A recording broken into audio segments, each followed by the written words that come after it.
Eterno Deus, muito obrigado por esta noite, por mais uma segunda-feira, dentre as muitas segunda-feiras que aqui estamos. Eu quero agradecer ao Senhor por mais essa segunda-feira que o Senhor nos concede de aqui estarmos, para meditarmos na Tua Palavra. Senhor, que os irmãos que ouvirem este estudo teológico nesta noite possam absorver, aprender. É o que eu peço ao Senhor em nome de Jesus. Amém. Glória a Deus. Irmãos, nós estamos no Êxodo. Semana passada eu falei sobre os 3 elementos ligados a Moisés, que é a questão da sarça, a questão também das sandálias que ele tinha que tirar e o cajado na mão dele. Então hoje nós vamos dar uma acelerada, talvez eu termine esse slide hoje, vamos ver. Nós estamos no capítulo 5 do Êxodo. Capítulo 5 de Êxodo já é quando Moisés, pós a sua experiência com Deus, juntamente com Arão, vai até o Faraó. E nessa ida de Moisés até Faraó,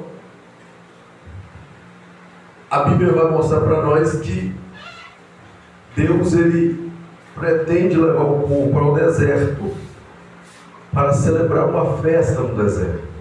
Então Moisés chega diante de um Faraó, juntamente com Arão, e disse: olha, deixe o meu povo para me celebrar uma festa no deserto. Aqui tem um segredo poderoso. Celebrar festa em deserto, como é que pode? Fazer festa no deserto. É bem verdade que cabia ao povo de Deus, cabia ao povo de Deus ir até o lugar da festa, porque Deus daria uma festa a eles no deserto. Só que nessa palavra festa aqui, nós vamos mexer nessa palavra aqui, ó. Hagag. O CH tem som, de 2 R do hebraico. Então Hagag é festa, Bemidbar, no deserto. Hagag Bemidbar, no deserto. Então Deus está levando o povo para fazer uma festa no deserto. Mas a festa é de quem? É dos peregrinos. É alguém que vai sair do Egito em direção a Canaã e vai peregrinar nos desertos. Porque não é só o deserto que eles passam, são vários desertos. E nós vamos ver isso lá na frente. Aí nós vamos trabalhar com esse termo Hagag dentro dos seus significados. O que significa? Realizar uma festa. Então o povo que está saindo do Egito, eles não vão estar saindo como um povo derrotado. Eles estão saindo em ritmo de festa. Realizar um festival, fazer uma peregrinação, realizar uma festa de peregrinação, celebrar, dançar, cambalear, realizar uma festa de peregrinação. Eu coloquei a palavra aqui, rodopiar, porque esse termo rodopiar aqui tem a ver com a igreja, tem a ver com nós, que somos pentecostais, que acreditamos no mover do Espírito Santo. Porque há uma teologia que estão ensinando aí, que eles ensinam você a receber certificado, a falar grego, hebraico, Só que eles inibem você de ter a direção do Espírito, de ser cheio do Espírito Santo, de falar em línguas estranhas. É uma teologia ruim. E alguns desses teólogos, eles chegam a dizer que não precisa o crente pular, não precisa o crente rodopiar. Uns vão até da onde que eles tiram isso? Só que no próprio texto aqui, na etimologia, não é etimologia, mas no significado, nós temos a palavra rodopiar. Esse rodopiar aqui dá a ideia de movimentos intensos. Então, o crente liberto, que está em direção a Canaã celestial, e ele tem esse título de peregrino estrangeiro, ele é um crente em direção à sua pátria, porém ele é um crente cheio do Espírito Santo. Esse rodopiar aqui tem a ver com o avivamento, tem a ver com o renovo, tem a ver com ser cheio do Espírito Santo. Então rodopiar aqui é o crente mesmo. Quando Deus toma a igreja dele de verdade, o crente não consegue ficar parado. Tem gente que vai rodopiar, tem gente que vai bailar, dançar na presença de Deus, outros gritam, outros sapateiam. Isso é gostoso, isso é legal, isso é bom. Aí eu coloquei aqui, ó, nota, no Salmo 78, 19, há uma pergunta: poderá Deus porventura preparar uma mesa no deserto? Observações: cabia ao povo de Israel fazer uma festa para Deus no deserto. De Deus, entretanto, viria um banquete no deserto, aprendendo a fazer festa no deserto entre o Egito e Canaã. O povo tinha que passar pelo deserto. Ou seja, eles estão fazendo festa no deserto. E olha que essa festa aqui foi uma festa recheada de milagres. Eu sempre digo uma coisa para quem me ouve, para os alunos, para os irmãos, que Deus, o que Deus fez para Israel no deserto, não fez nem para Adão no jardim do Éden. Neemias chega a dizer, no capítulo 8, no capítulo 9 de Neemias, que Deus deu a este povo um bom espírito dele. Você vê que muitas, quando Deus revela a Moisés o tabernáculo e os utensílios, isso é no deserto. Ninguém sabia que tinha engenheiro no deserto. Tinha um tal de Bezaliel lá que o Espírito de Deus fez ele construir de maneira incrível, extraordinária, excelente, aos utensílios do tabernáculo, a Arca da Aliança, o altar, um monte de elementos. Mas o que me chamou mais a atenção foi o candelabro, que não tinha emenda. É um ouro que, se você olha, não tinha emenda, porque aponta para a igreja. Então, cabia o povo a fazer uma festa para Deus no deserto. E Deus viria um banquete. Então aqui nós temos a primeira lição aqui, do capítulo 6, capítulo 5, é celebrar uma festa de peregrinação. O crente que está em direção ao céu, ele não é um crente morto, não, ele é um crente avivado.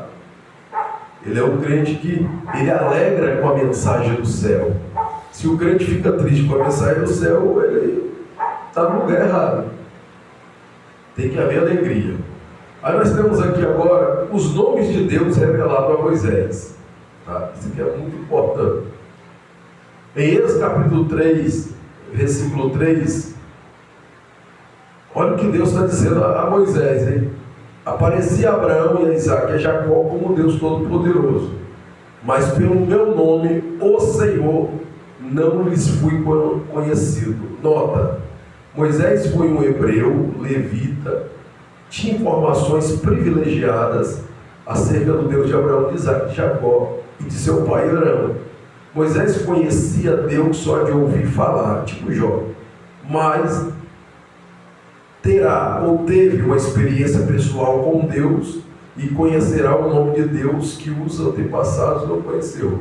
Então, quando Deus disse para... Isso aqui é interessante. Eu apareci a Abraão, a Isaac e a Jacó. Esses camaradas aqui, eles são os três ícones patriarcal do Velho Testamento. Abraão, Isaac e Jacó.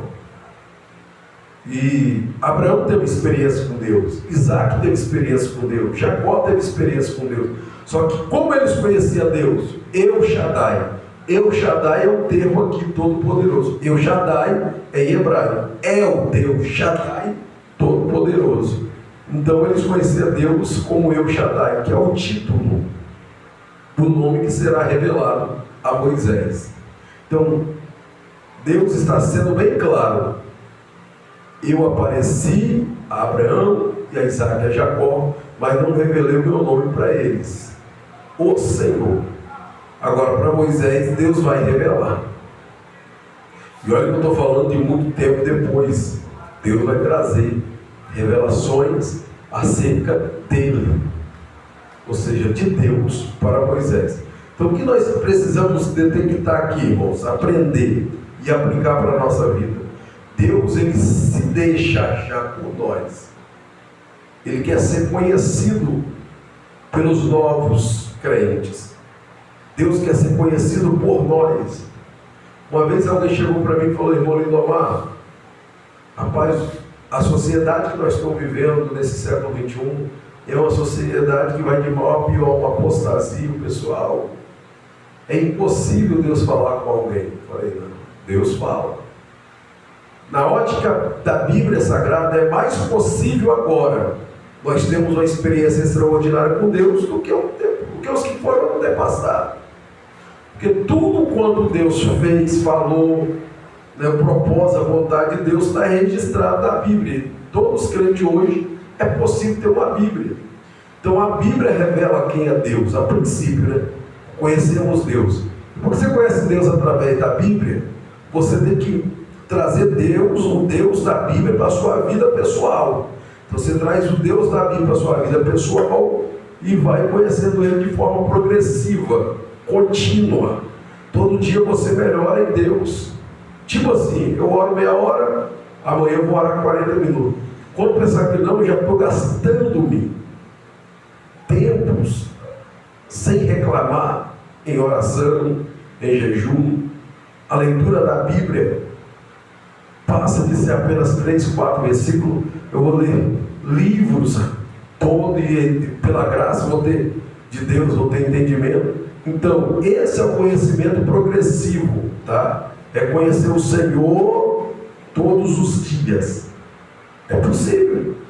E esse conhecimento que vem através da Bíblia, e que eu trago Deus da Bíblia para a minha vida e consigo criar hábitos de relacionamento com esse Deus, uma vez que eu crio o hábito de relacionamento com esse Deus, vai chegar uma hora que eu vou ter uma experiência pessoal com Deus da Bíblia. Aí não é só o que o pregador, o ensinador, alguém fala. Aí eu vou ouvir Deus falar. Aí eu vou entender Deus, porque eu vou ter uma experiência pessoal. Mas tudo começa com a Bíblia aberta. Sem Bíblia, você jamais terá um conhecimento. Porque a fonte 100% capaz de revelar Deus é a tua palavra.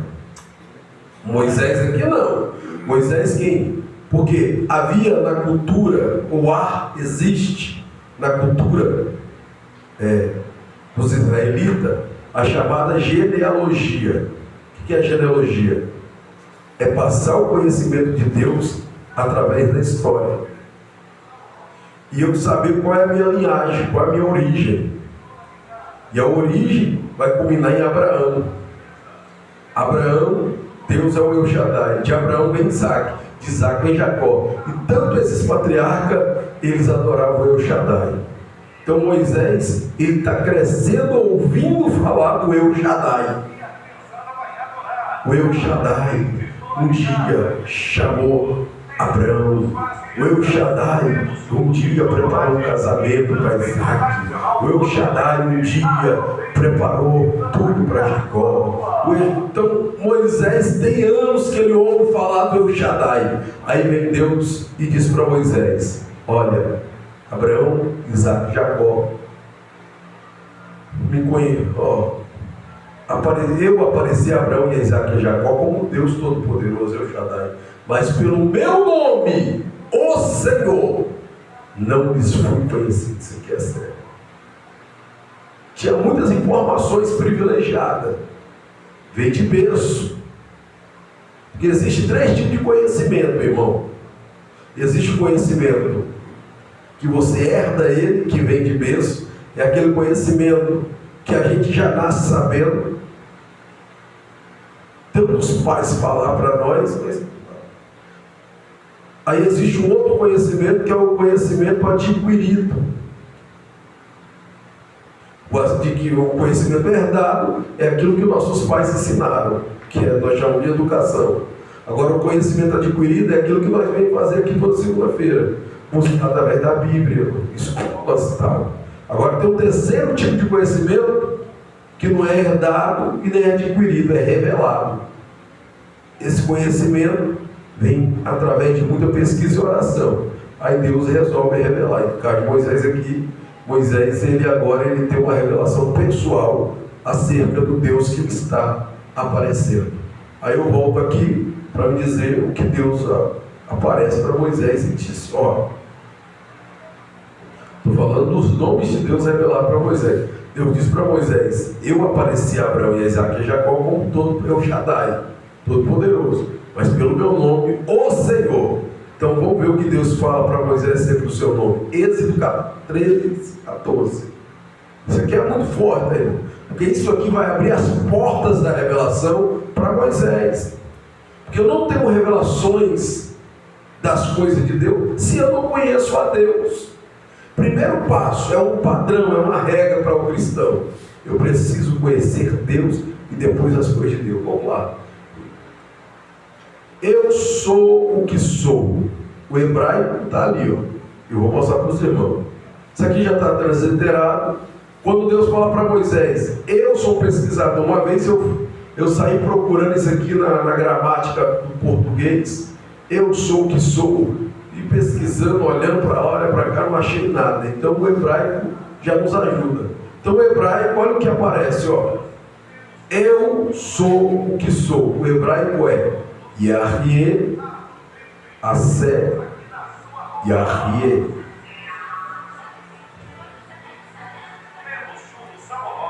Yahyeh, ó. Yahyeh, aqui está Yahyeh.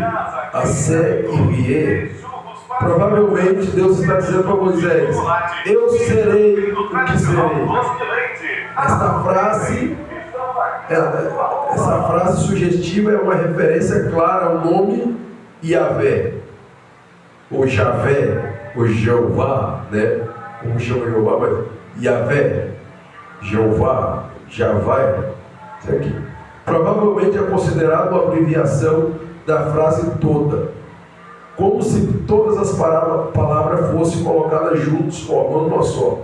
A frase certamente contém todas as vogais necessárias e as consoantes que ficam próximas do tetragrama Yud Rei Vav Rei, que é o nome de Deus.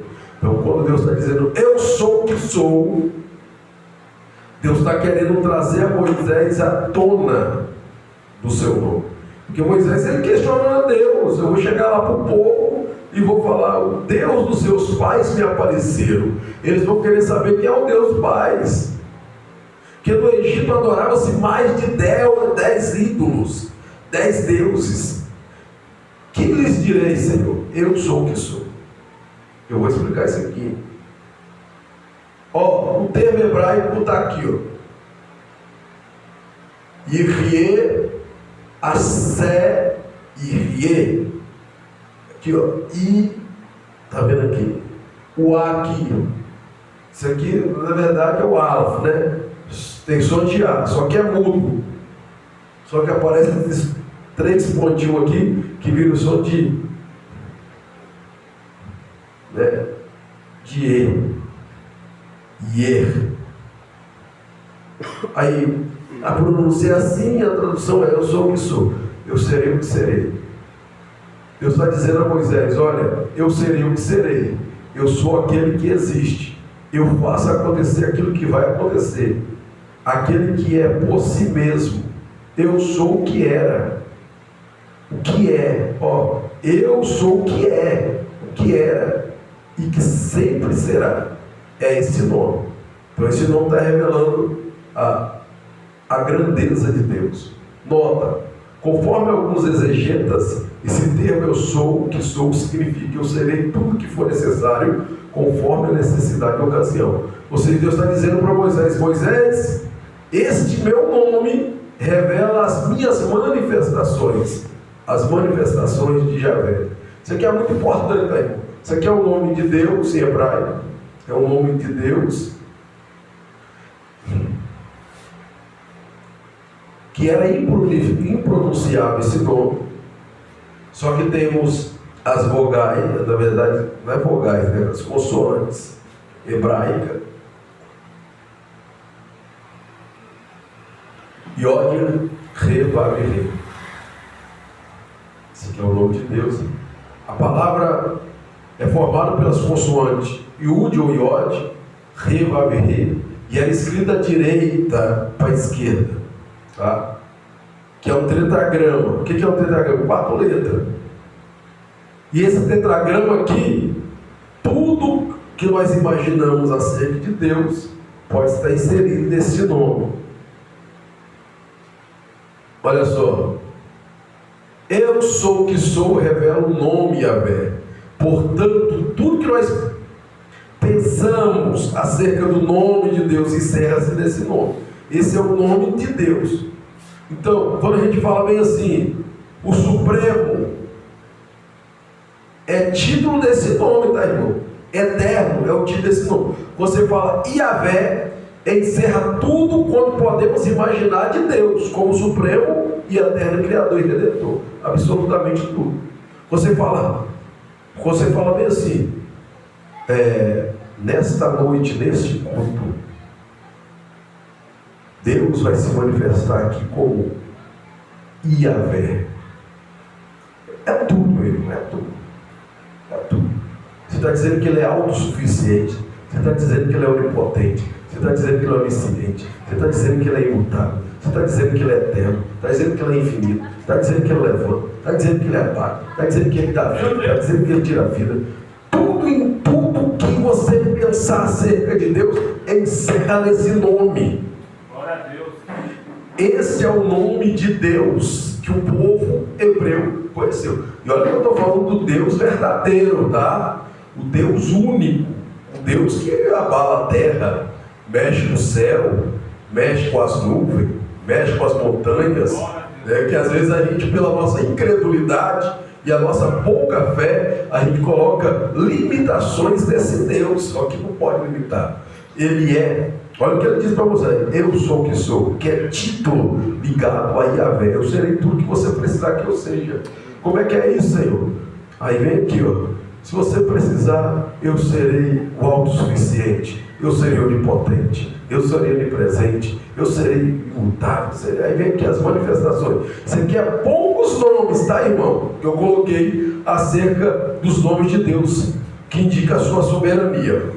Yahvé, ou vamos traduzir, Javé ou Jeová. Não é bom usarmos esse nome Jeová, não, mas vamos explicar aqui, ó. Jeová ou Yahvé, Shalom, o Senhor é paz. Estou vivendo uma guerra. Deus, o que o Senhor faz? Eu sou a tua paz. Só Deus traz paz no tempo de guerra. Como é que você, sabendo que vai morrer, vai dormir, vai roncar, vai babar? Pedro, Pedro, falaram, mataram o Tiago a fio da espada, próximo é você. Estou te segurando aí para agradar os judeus aí, não estou nem aí, eu vou dormir. Dormiu tranquilo, porque quem está no colo de Deus, irmão, é como uma criança. Está em paz, está segura, pode relampear, pode chover, pode fazer uma coisa. Deus te dá paz, paz que vem de Deus. Né? O pau pode estar quebrando. Então a soberania, ó, esses nomes indicam a soberania de Deus. Jeová Shalom, Deus de paz. Jeová Elion, o Deus Altíssimo. Esse termo Altíssimo é muito mais do que alto. Alguns podem chegar no alto, agora se Altíssimo é só Deus. Altíssimo, Isaías viu, eu vi o Senhor assentado no alto e sublime trono. Tá? Alto e sublime trono. Aí tem alguém que quer mais. A Bíblia diz que o serafim voava por cima dele. Voava por cima dele, mas sem olhar para ele, porque a glória era dele. Com duas asas cobriu os olhos, porque estava voando, porque é a permissão, mas ele estava voando adorando. Às vezes Deus permite você subir um pouco, mas reconhecendo que Ele é o Altíssimo, é o soberano. Tem mais, ó, Jeová Mikadiskim, o Senhor que santifica. Só Deus faz isso, irmão. Santidade pessoal é santidade mentirosa, tá? Santidade, eu sou santo, isso é coisa de fariseu. Agora, o Senhor nos santifica. Quando Deus nos santifica, de fato nós somos santos. Aí vem Ele, Jeová. Tem dia que Deus convida a gente para ver isso aqui, ó. Ele manifesta assim, ó. Micah que eu quero santidade do meu povo. Aí pau quebra. Que nós estamos vivendo uma época que o pessoal quer fazer o que quer. Aí vem Jeová, o Senhor é o meu pastor. Jeová Jireh, o Senhor que provê. Jeová Nissi, o Senhor é a nossa bandeira. Jeová Rafa, o Senhor que sara. Jeová Tzedequenu, o Senhor é a nossa justiça. Jeová Sabaote, o Senhor dos exércitos. Jeová Samá, o Senhor está aqui, o Deus está presente. Jeová Adonai, o Senhor, o Senhor dos senhores, né? O Senhor, ó Senhor, Senhor. Jeová Emet, o Senhor da verdade. Jeová Haneman, o Senhor fiel. Jeová Hagadosh, o Senhor é santo. Jeová Kavod, o Senhor é a glória. Jeová Tzadikim, o Senhor é justo. Jeová Caná, o Senhor é zeloso. Jeová Rai, o Senhor é vivo. Jeová Real, o único Senhor. Jeová Raia, o Senhor da minha vida. Jeová Gomelahai, o Senhor que por mim executa. Tem mais também. Isso aqui tudo, para quem é pregador, isso aqui tudo vira mensagem. Você tem 22 manifestações aqui de Deus. Ai, meu Deus, o Senhor falou, eu serei tudo que você precisar, conforme a sua necessidade e ocasião. Deus dizer para Moisés, Senhor, estou envolvido num problema aí, resolve para mim aí, Deus. Eu vou manifestar na tua vida, meu filho, como Jeová Gomelahai. O que é isso? O Senhor que por mim tudo executa. Se for preciso matar, Ele vai matar. Se for preciso fechar a porta, Ele vai fechar. Se para te dar vitória, se for preciso, Ele opera. Então, eu estou mostrando aqui para os irmãos que Deus, Ele se revela para Moisés com esse tipo. Eu não vou botar mais isso não, tá aí. As mãos de Deus no êxodo. Primeiro eu conheço quem é Deus, depois eu vou ver a manifestação das tuas mãos. Êxodo 33, 22. Quando passar a minha glória, eu te porei na fenda da penha, e com a mão te cobrirei até que eu tenha passado. Depois, em tirando eu a minha mão, tu me verás pelas costas, mas a minha face não verá. Então nós vamos ver que a mão de Deus é esse. Esse texto aqui já está lá no final, mas como a mão de Deus manifesta no êxodo aqui. Depois eu vou explicar isso aqui. Olha bem, Êxodo capítulo 7, 5 e capítulo 19, nós temos um texto assim: saberão os egípcios que eu sou o Senhor, quando estender eu a mão sobre o Egito e tirar do meio deles os filhos de Israel. Então disseram os magos a Faraó: isto é o dedo de Deus. Porém o coração de Faraó se endurecia e não os ouvia, como o Senhor tinha dito. Nota: os magos fizeram também a vara virar serpente. Até a terceira praga eles também conseguiram fazer o mesmo que Moisés e Arão fizeram. Mas da quarta praga adiante eles viram que era o dedo de Deus, ou seja, era a mão de Deus. Tem coisa que os homens podem até fazer, agora tem coisa que não é para homem não, tá aí. Então a mão de Deus em Êxodo, nós vamos ver que a mão de Deus ela atua de forma extraordinária. Olha bem, as mãos de Deus. O que a mão de Deus faz? O que a mão de Deus é? Atos dos Apóstolos, capítulo 7, 50. Porventura, não fez a minha mão todas essas coisas? Até uma pergunta, que coisas? Então a mão de Deus em Êxodo, ela é onipotente, tá? A mão de Deus é onipotente. Aí tem gente que fica, eu vou colocar Deus na parede. Deus, o Senhor, se o Senhor não fazer aquilo por mim, aí fica tipo, ó Deus, eu vou desviar. Deus fica olhando, esse menino está doido. Porque a mão de Deus é onipotente, é toda poderosa. Um peteleco de Deus na terra vira esse negócio de cabeça para baixo. A mão de Deus é onipotente. A mão de Deus mata. É isso aí. A mão de Deus mata o Belsazário. Só viu o dedo, mas depois disso aí a Babilônia caiu. Mas a mão de Deus também arrebata profeta. Deus com as suas mãos, Ele pega você aqui. Se Deus tiver uma obra com você no Japão, por mais que você está dentro de avião, Deus pode, a mão de Deus está lá. A mão de Deus é abrigo de humildes. Você quer estar na mão de Deus? Seja humilde. A mão de Deus salva. Tá? Deuteronômio 5,15. Lembra-te de que fosse escravo no Egito, e de onde a mão forte e o braço poderoso do Senhor te tirou. E por isso que o Senhor teu Deus te ordenou observar-se o dia do sábado, né? Que era para ele guardar o dia de sábado. Então, quem vai tirar Israel do Egito não é Moisés, é a mão forte do Senhor. Quem vai fazer Israel chegar até onde era para chegar é a mão poderosa do Senhor. Aqui, ó. Moisés e os magos. Os magos seguiram, pasme o que eu vou dizer. Os sábios, os magos de Faraó também conseguiram transformar as varas em serpente. Aí tem gente que fala, macumba não existe. Vai. Tem coisa que é para Deus, porque há um limite no poder do diabo.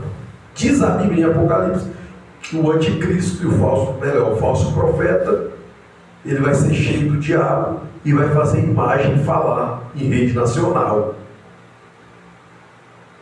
É lógico que não está escrito na Bíblia em rede nacional, mas todos verão. Isso é o que? A mídia. Olha o que eu posso fazer. Todo mundo olhando para a televisão e de repente a imagem fala. A imagem movimenta. Aí tem gente que o diabo não tem poder. Vai, meu irmão. É porque Deus nos inibe de muitas coisas, de muita manifestação. Mas se Deus permitir você ver o diabo cara a cara, você não tem nem reação. E os servos de Satanás pagam o preço, irmão. Tá? Tem muitos bruxos aí, macumbeiros, que pagam preço. E às vezes nós queremos fazer o de Deus sem pagar preço. E esse paga preço para ver sinais. Olha a história da África para você ver. Tem história que o macumbeiro voa. Tem história que o macumbeiro vai descer fogo do céu, não é do céu dos céus, dos astros. Tem história que o macumbeiro planta hoje, agora, um pé de bananeira, daqui 2 horas já está com um caco de banana madura para você comer. Essa é a história dos macumbeiros lá da África. Mas eles pagam o preço. Conta-se que eles ficam isolados, buscando o poder do diabo. Aí tem gente que quer que Deus opera milagres, quer que Deus faz sinais. Estou falando de mim, de nós mesmos. Nós metemos a cara em Coca-Cola, refrigerante, jejum passa longe. Isso aí não é ver milagre não. Sinais é para quem paga preço. É para quem perde noite de sono, de hora de madrugada. Milagre é para quem esquece. Todo mundo está andando normal, você já não é normal. O crente já não pode ser normal. Agora o crente que quer ser usado por Deus tem que ser anormal. Aí não é fácil não, viu? Você tem que orar muito. Nós colocamos por um monte de coisa, mas os magos fizeram.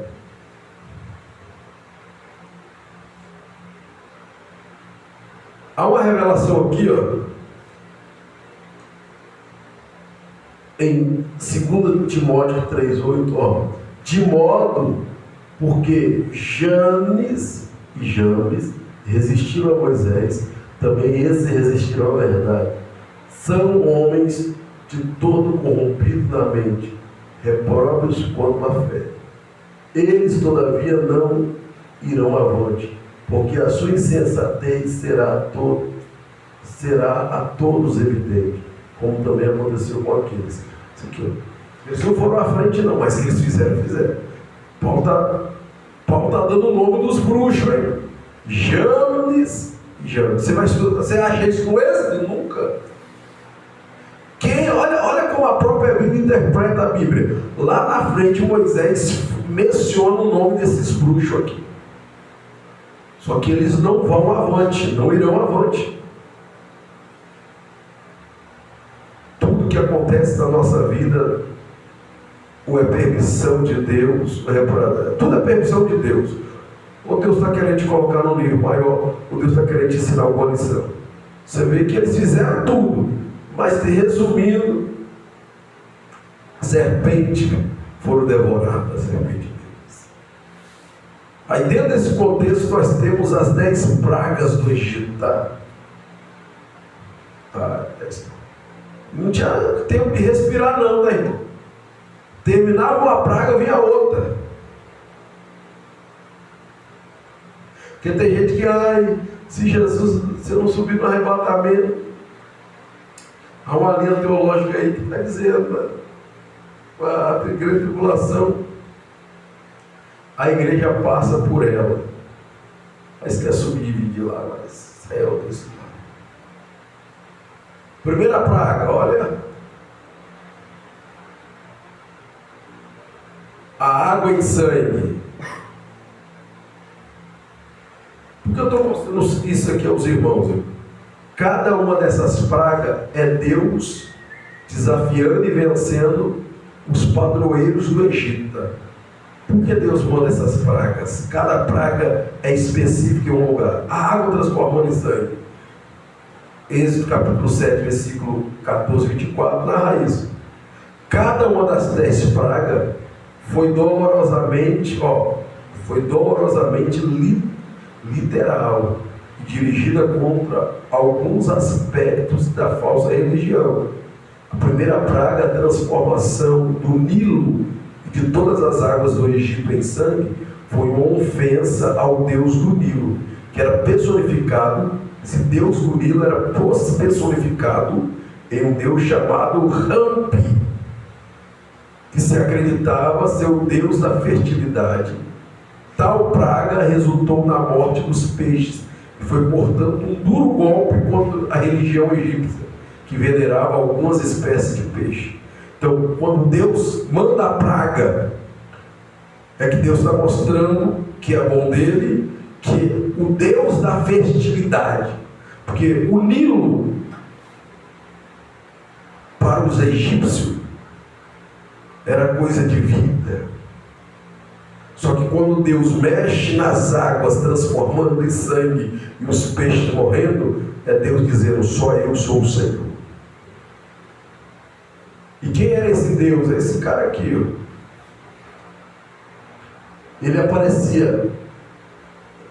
Esse aqui é o Deus Nilo, do Nilo, tá? É o que eu estou falando aqui, o rato. Era como se fosse uma mulher, seios por lá de fora, usando o taninho. Irmão Lindomar, mas era assim era assim. Só que o demônio que atuava lá, atua hoje, tá, irmão? Esse demônio da sensualidade, da fertilidade, essas irmãs que querem mostrar o corpo, essas vidas, você vê, pessoas mostrando seios, nudez, isso é demônio. Demônio que atuava lá, atua aqui. Quando a gente estuda matrizes antigas, o Egito é uma das matrizes antigas. Tá? O que é matriz? Matriz é da onde tudo começou, então o diabo veio. Mesmo espírito que eles modernizaram, nós somos no século XXI.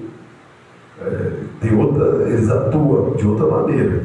Só que esses deuses, quando você vê uma mulher seminua, a matriz do Egito lá. Essa aí é demônio, vai mostrando os seios, seminua.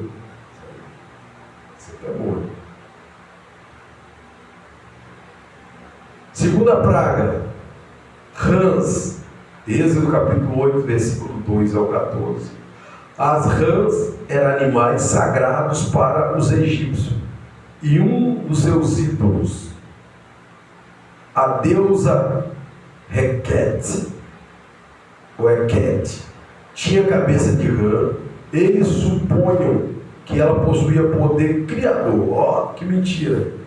Embora o principal propósito dessa praga fosse punir os opressores de Israel, também atrairia desprezo por seus muitos deuses pagãos.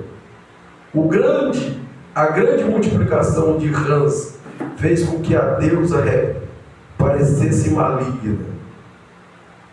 Ela atormentou o povo que lhe era tão devoto. As superstições dos egípcios os obrigaram a respeitar as criaturas que a praga lhe fez odiar.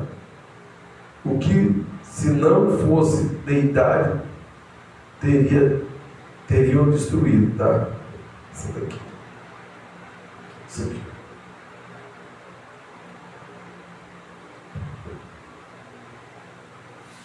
Então os irmãos estão percebendo que essas pragas aqui têm a ver com os deuses egípcios. Deus está punindo. Aí nós temos uma terceira praga aqui, ó. Êxodo 8:19. Piolhos. Pensa umas mulheres piolentas. Tá? Foi as mulheres egípcias. Essa praga desafiou Tote, o senhor da magia. Os magos não eram capazes de realizar qualquer tipo de magia em virtude da presença desses pequenos seres pelo corpo. Já pensou em simples piolho e ninguém mais podia reverenciar o seu Deus? Então Deus permitiu o piolho. Aí, ó. Isso aqui pode ser os nomes aplicados a esse Deus aqui. Que é o Tote, Zonga, Ra. Ele também recebia até o título de Ram, Rash, Rator, Sete. A quarta praga, mosca. Praga da mosca, tá? Era uma deusa chamada Pitar.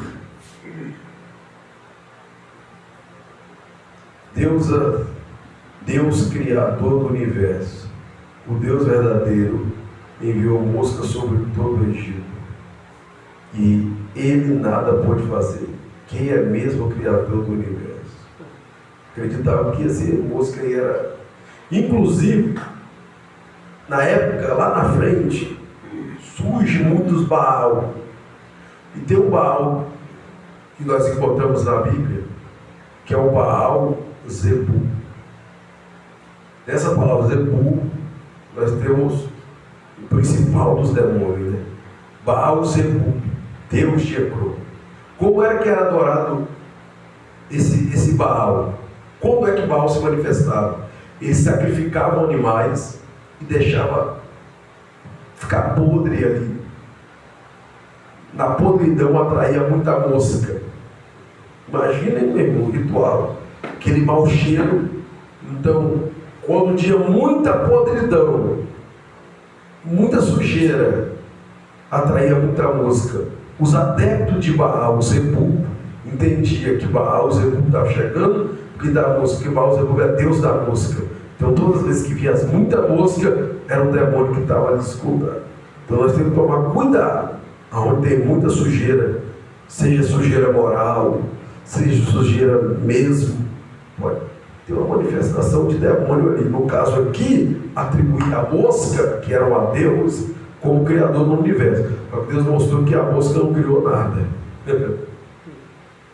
Deus é o criador. É Deus que é o criador, como não é a Bíblia. Aí, ó.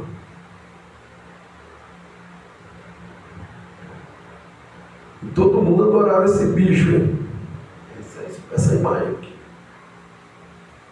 Isso aqui é achados arqueólogos. A quinta praga, peste no gado. É Deus desafiando o Deus touro, tá? Que é o Apis. Deus Apis. Ou o Deus Rató. Rató e Apis. Deus touro. Deus Avar. Respectivamente, eram fiéis depositadores. fiéis depositórios da fé dos egípcios para a proteção dos animais. Então, eles acreditavam que esses deuses árabes, inclusive, irmão, isso dá um problema para Israel lá.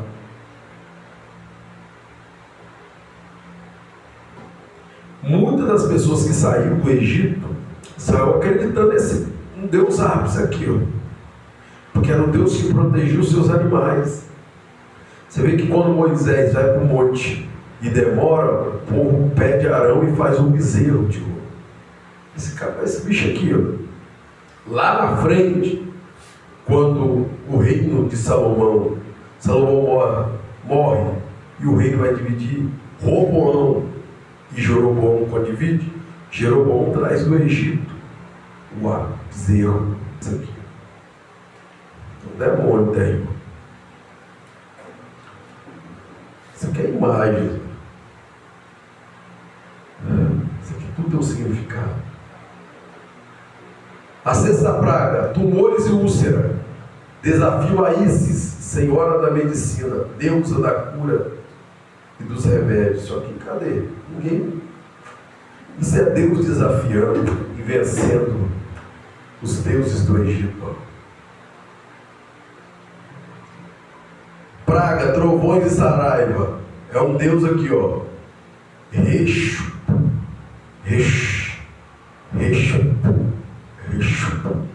Deus muito importante, já que controlava as chuvas, os ventos, os trovões. Então, era ele quem decidia se a plantação seria bem regada ou não. Além de controlar os desastres ambientais e tudo mais, mas um Deus que ficou de pés e mãos atados na defesa dos seus fiéis. Quando Deus, manda saraiva, cadê esse Deus? Esse aqui, ó. É ele que controla tudo, cadê ele? Cadê ele que não aparece?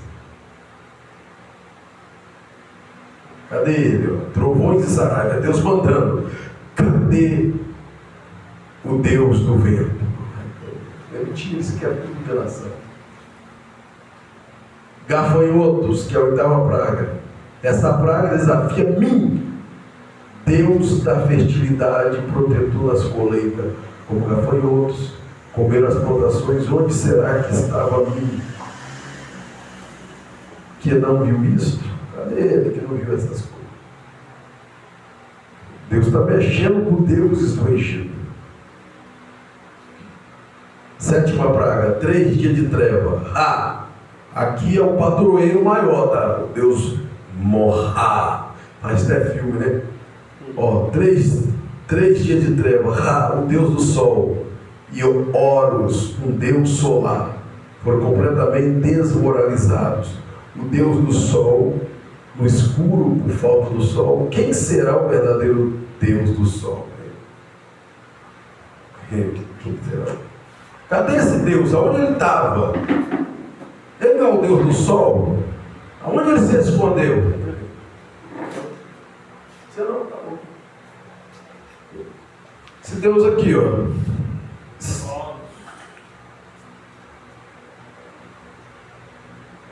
Horus. É hoje. A 10ª praga. A morte dos primogênitos. Tá? Essa nos aprendemos na escola. Tá? O próprio faraó era considerado um deus no Egito. Ou então Amon-Ra, o rei dos deuses, que fosse o criador da vida, que deixou morrer um filho de cada lá, até dos animais, que é Deus mexendo com o faraó. Mostrando a limitação dele.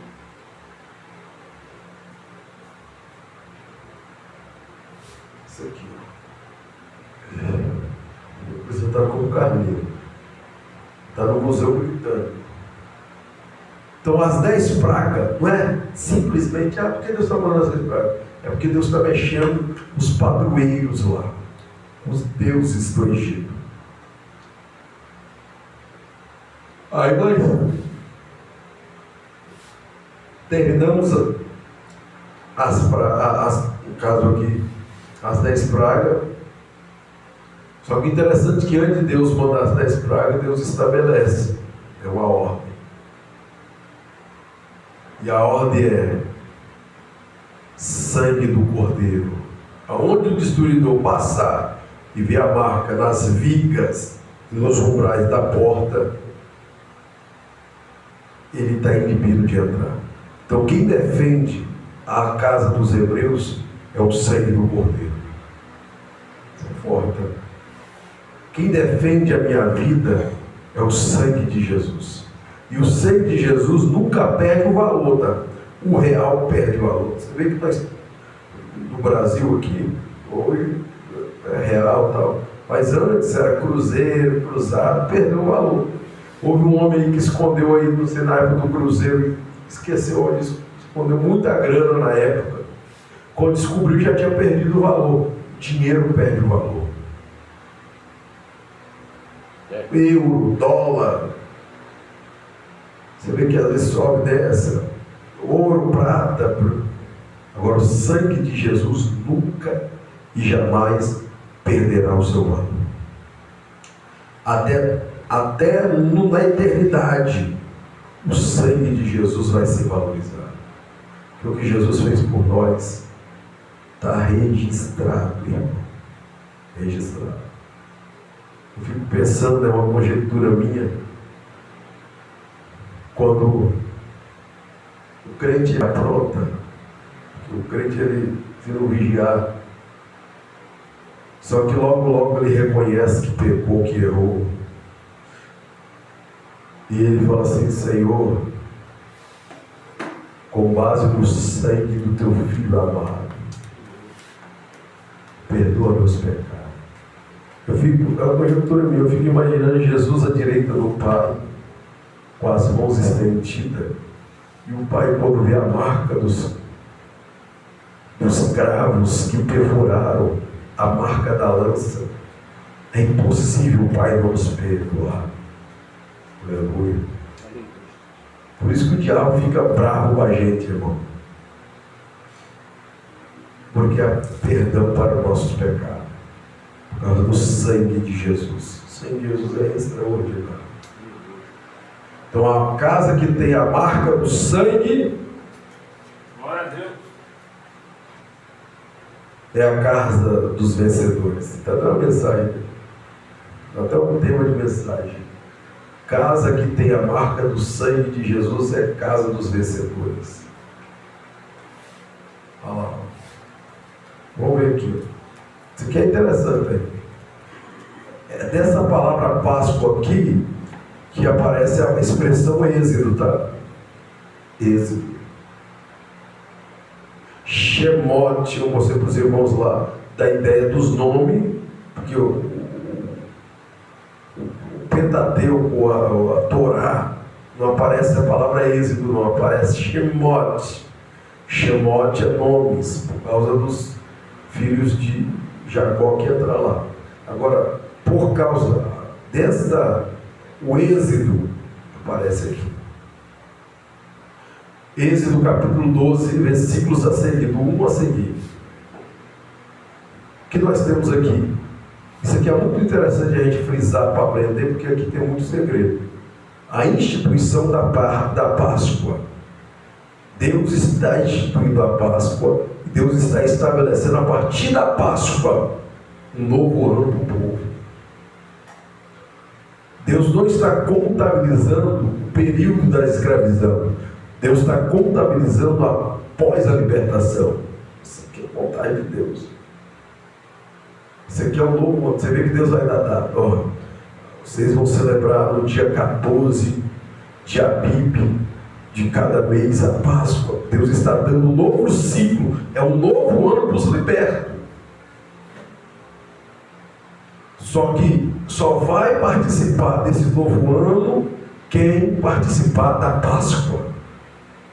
E a Páscoa aqui não tem nada a ver com o coelho de Páscoa, não. Tá? Isso aqui na verdade é a instituição da Páscoa. É onde nasceu a Páscoa. Em Êxodo capítulo 12. Ela foi instituída aqui por Deus. Agora a revelação do Novo Testamento de quem é a Páscoa quem é o próprio Jesus. Ó. Porque Cristo, a nossa Páscoa, foi sacrificado por nós. Então a instituição da Páscoa para os hebreus começou em Êxodo 12. Agora a instituição da Páscoa para o cristão começa quando ele aceita Jesus e reconhece o que Jesus fez na cruz do Calvário por nós. Tá aí? Então, a nossa Páscoa. Então, quando aceitamos Jesus, é um bom ano. Que a Páscoa está ligada também com a Santa Ceia. Ó, Cristo, a nossa Páscoa. O termo aqui, ó, Páscoa. Foi sacrificado por nós. O termo do grego é esse aqui, ó. Páscoa. O hebraico é pesar. Pesar é passar por cima. Por que passar por cima? Por que passar por cima? Tem duas interpretações. Esse passar por cima é que quando o anjo da morte vinha e o povo estava celebrando a Páscoa, ele passava por cima. É a primeira visão, que é a visão literária, passar por cima. Mas quem hoje em Cristo Jesus celebra a Páscoa, é uma das defesas que nós temos, que a igreja não passa pela grande tribulação, a igreja passa por cima. A igreja vai passar por cima. Por cima por quê? O arrebatamento. Eu disse para os irmãos que tem dois voos do Salmo. O primeiro voo, Salmo 90, né? Salmo 90 mesmo, versículo 10, fala: quem viver até os 70, cansado, fatiga, alguns vivem até os 80, mas depois disso é cansado de fatiga. Aí lá no final diz: e voamos. Esse voo aí é a morte. É o primeiro voo da morte. Passar por cima é voando.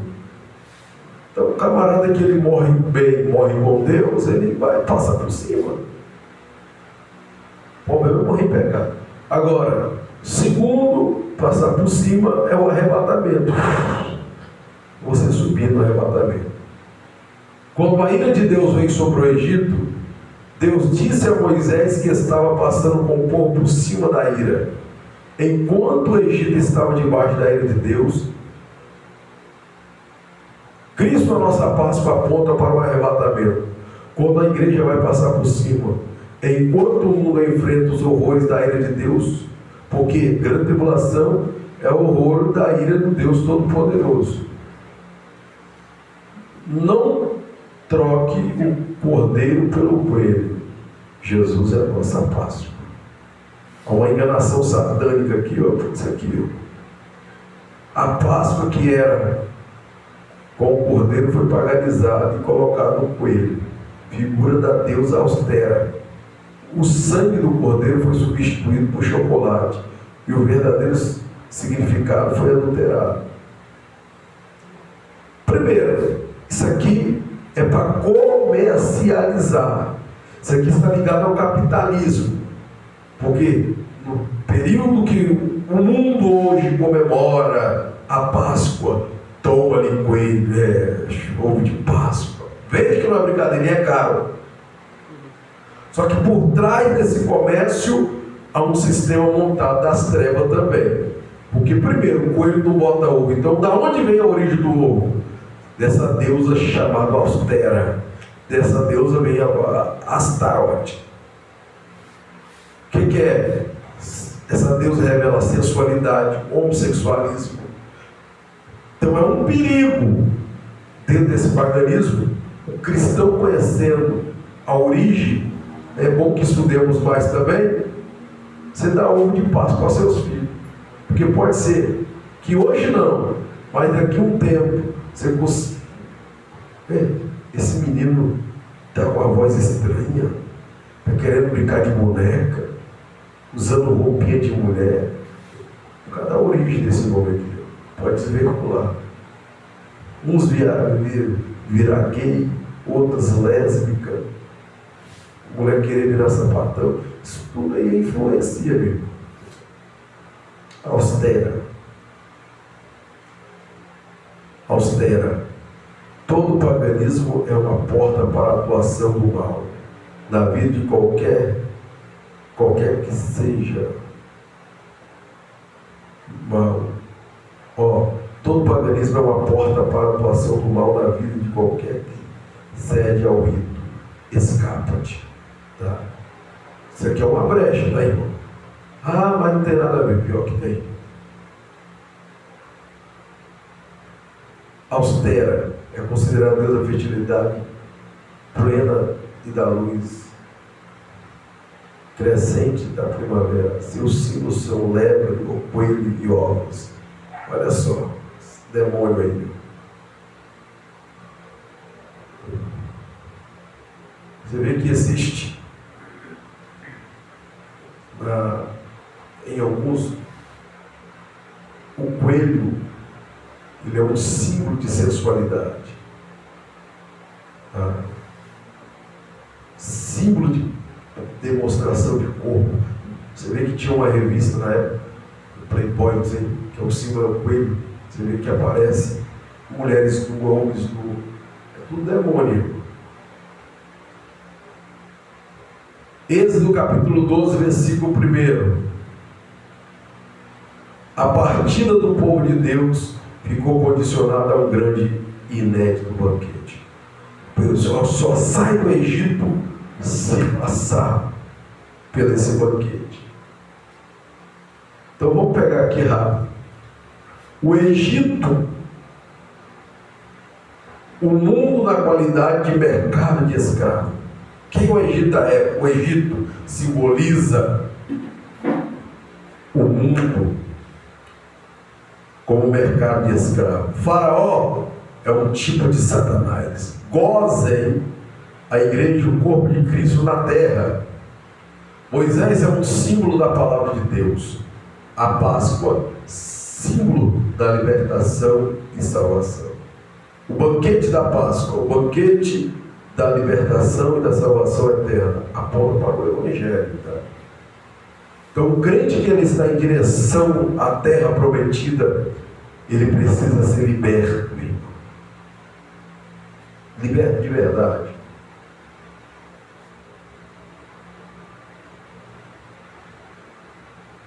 Nós precisamos buscar de Deus essa libertação. Não vou voltar isso aqui não.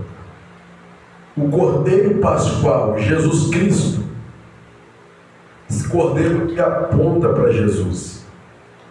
Só que o Cordeiro, ele aponta para Jesus, mas não podia ser qualquer Cordeiro não. Eles eram para pegar o Cordeiro no dia 10, observar para sacrificar ele no dia 14. Eles tinham 4 dias para observar se o Cordeiro ele tinha mancha, tinha defeito, porque não podia ter, Deus não recebia não. Tinha que olhar e tinha que ser de 1 ano, meu irmão. Se achar um animal de 1 ano é difícil. Porque quando Deus está dando idade, já vira padrão, já vira princípio. Deus falava, pega o cordeiro, mas não deu idade, você podia pegar qualquer um. Mas quando Deus pega um cordeiro de 1 ano, rápido. Se eu achar um de 9 meses aqui, não quero não.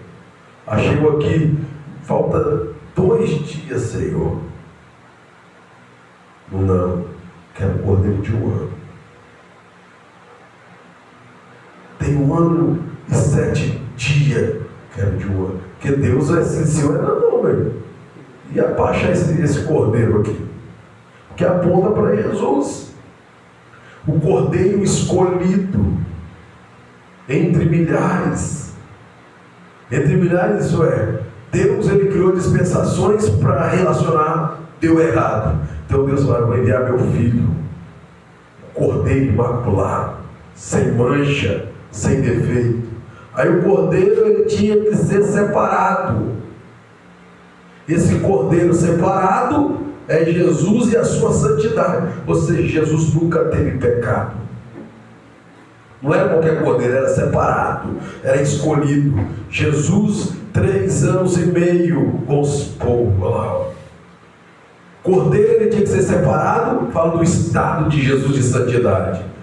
Pensa no homem que pisou nessa terra que era santo. Era Jesus. Ele era tão santo que ele conseguiu cumprir a lei que homem nenhum conseguia.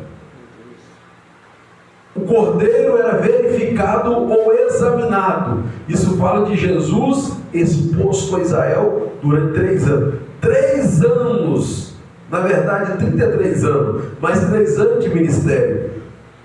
3 anos ele pregando e o pessoal observando. E olha que ele tinha pessoas que queriam pegar uma falha nele, não haja. Jesus já está sendo verificado, está sendo examinado pelos fariseus, pelos herodianos, pelo povo. Ele vai pecar, ele vai falhar, ele é homem. Uma hora ele pegamos ele. Só que Jesus nunca pecou, nunca. Jesus nunca respondeu Maria nem José. O cordeiro morto, porque só vale se o cordeiro estiver morto lá.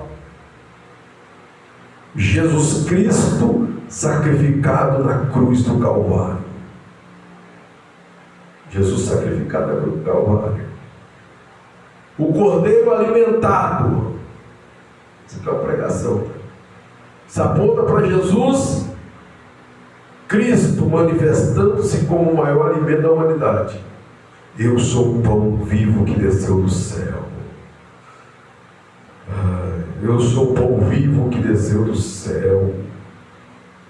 É ele dizendo. Então vamos ver aqui, ó.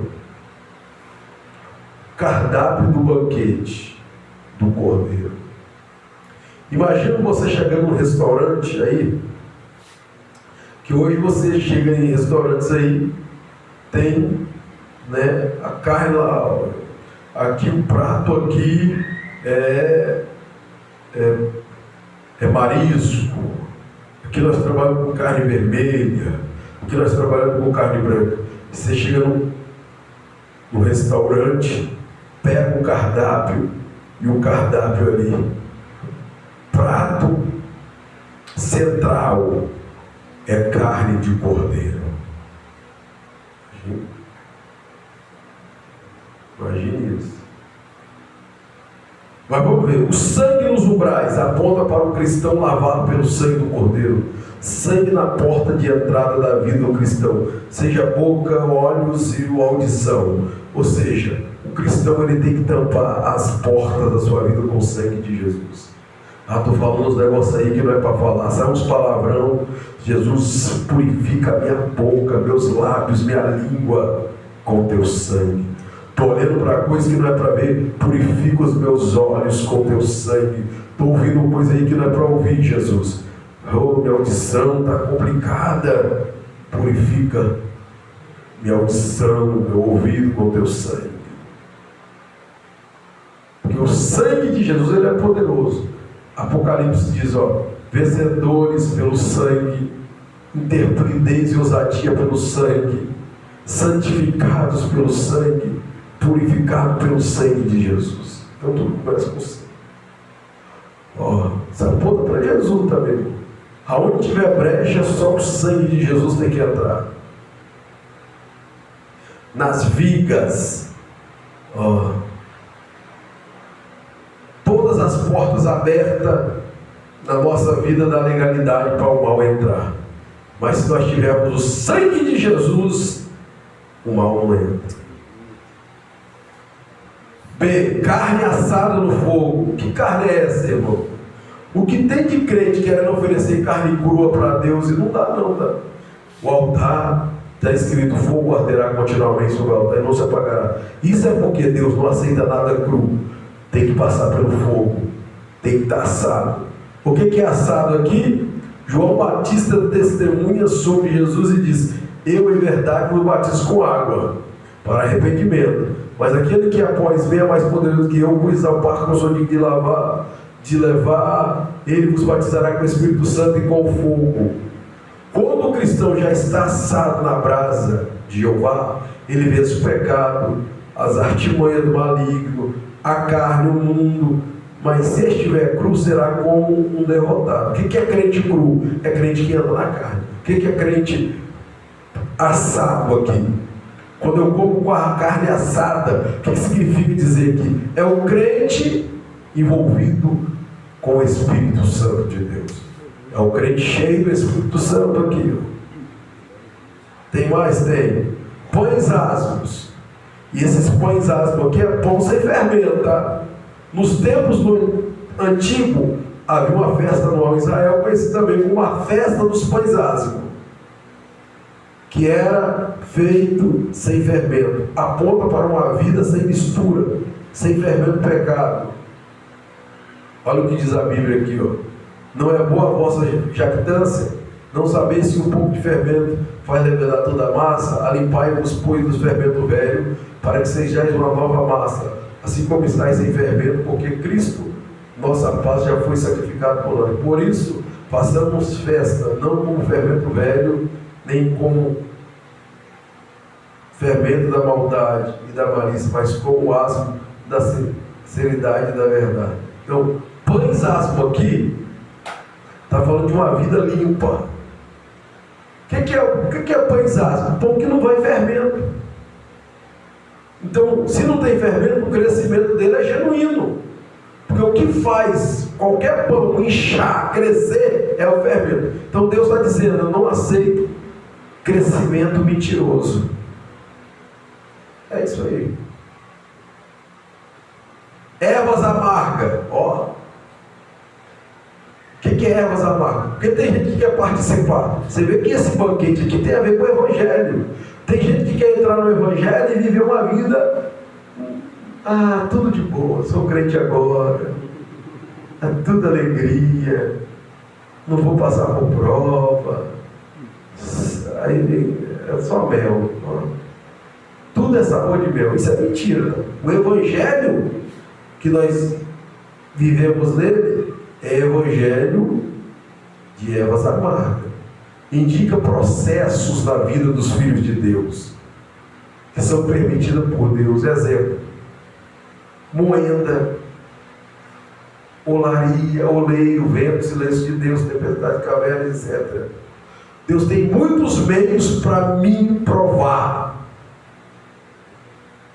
O vale de Baca, que é o vale de lágrimas, quando Deus permite o cristão passar por dias de gemido, choro por causa de problemas, este é o vale das lágrimas. Tem lutas, irmão, que a gente passa, que a gente não sabe nem falar, só chora. Cirandar como trigo. Isso aqui é interessante. O que é cirandar como trigo? Após a colheita, colocava-se o trigo em uma espécie de caixote, com um crivo embaixo, isso é, peneira. Este caixote era lançado com muito impacto contra uma rocha. O impacto fazia as raízes sair, a palha sair e o trigo permanecer. O Senhor permite impactos na nossa vida, na vida do cristão, para tirar tudo que lhe não agrada. Este processo é o cirandar com o trigo. Se for trigo, permanece. Se for casca, vai embora. Tem processo que Deus nos coloca, que Deus nos rebenta, irmão. Que Deus nos quebra, nos moe. Você fica cirandando como trigo. Deus te joga lá para cá. Para quê? Para tirar o que não vale nada. Tem coisa que tem que sair. Cova, tá? Cova. Deus permitiu ainda, José. Eu vou cair na cova. Pior que pode cair sim, tá? Atenção, esses processos são para quem anda direito e não para quem está aprontando. Se você está sofrendo por causa do pecado, se conserte, tá? Lembrando que é preciso o cristão discernir por que o sofrimento exige. Lembrando que é preciso o cristão discernir o porquê do sofrimento. Existem 4 elementos, né? Existem 4 maneiras de sofrimento: provação, tentação, compreensão. Então aqui eu coloco aquela Deus só prova crente sério. Mas estou passando. Meu Deus, o que é isso? Eu não sei. Cabeça de cordeiro. Cordeiro é Jesus. Significa que devemos ter a mente purificada. Porque quem conhece a mente do Senhor para que possa instruí-lo? Mas nós temos a mente de Cristo. A recomendação é mantermos uma vida de renovação de mente através do conhecimento da palavra de Deus. E não ser conformado com este mundo, mas ser transformado pela renovação do vosso entendimento para experimentar qual seja a boa, agradável e perfeita vontade de Deus. O que é isso? Mente de Cristo é meditar nas coisas de Cristo, é meditar na Bíblia. Todas as vezes que eu vou meditando na Bíblia, eu vou ficar bom de Bíblia.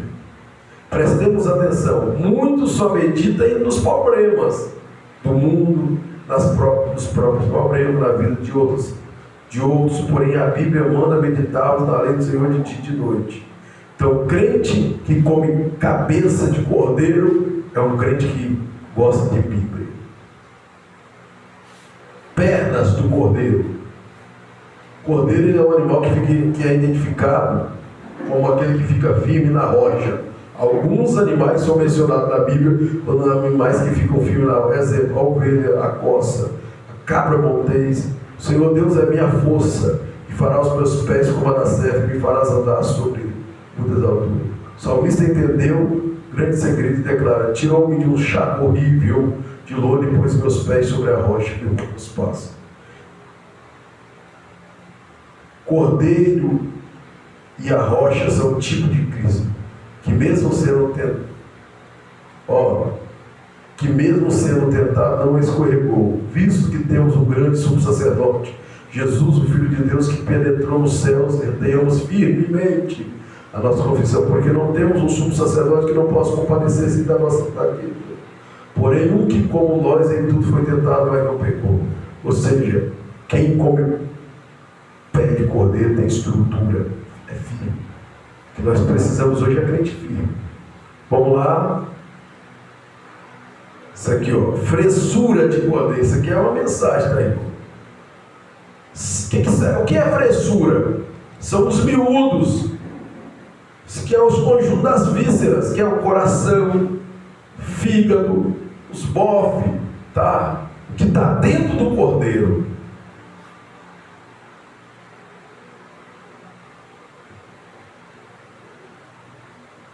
Essa fressura aqui fala de intimidade com Jesus. Tem o mesmo sentimento que houve em Cristo, as vontades de Cristo em mim. 3 coisas que acontecem com quem come a fressura do cordeiro. Primeiro, quem come a fressura do cordeiro ama como Jesus ama. A ninguém deveis coisas nenhuma a não ser o amor, com que vos ameis uns aos outros. Porque quem ama, cumpre a lei. Quem ama uns aos outros, cumpre a lei. Então, amar. Temos que aprender a amar. Não é só de palavras, tá? É atos e palavras. Vamos lá. Segundo,